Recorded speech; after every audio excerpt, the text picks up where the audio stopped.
Yesterday, my wife and I went to an American football game, which is something we haven't done before. I was into American football when I was a kid. I lost interest when it stopped being broadcast in the UK. My wife is a big fan of European football. For the purpose of this video, I'll call it soccer. It really does make me wince to do so because I hate using Americanisms like that. But yeah, she's a fan of European football, soccer. Last year we went to a Premiership match, and the English Premier League is apparently the greatest league in the world, and that was one of the most unpleasant experiences I have ever had. And bear in mind, I have spent a weekend in Rhyl. It was a stadium full of angry drunk people screaming and shouting.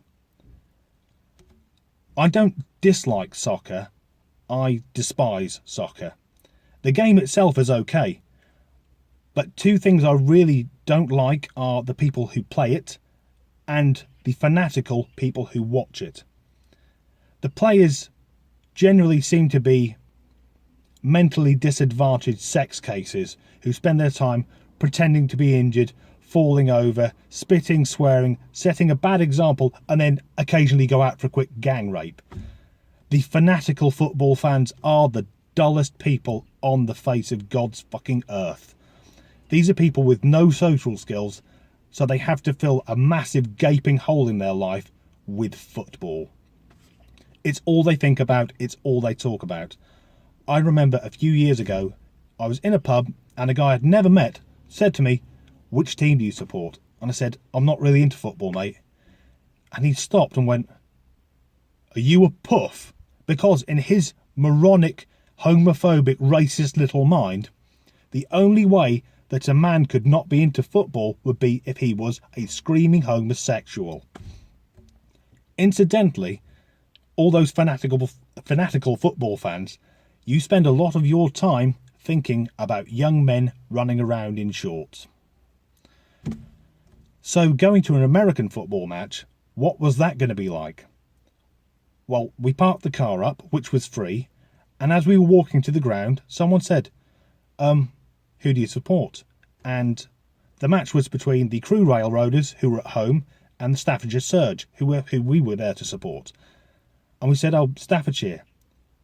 And it felt a bit odd for a moment, and then they said, "Oh, you need to go that way." Imagine that. Fans of the opposing team stopping people to help them find their way into the ground.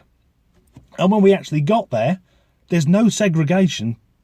The Crewe and the Staffordshire fans all sit together. There doesn't need to be police stopping them throwing coins and fucking bottles at each other like you do at a soccer match. And when the game got underway, everyone was friendly and happy and laughing, and whichever team scored, everyone would applaud, including a guy sat next to my wife, and his son played for one of the teams. And when the opposing team scored, he said, "Oh, you can't argue at that. That was a great touchdown." Imagine that at a soccer match. Someone would get fucking knifed.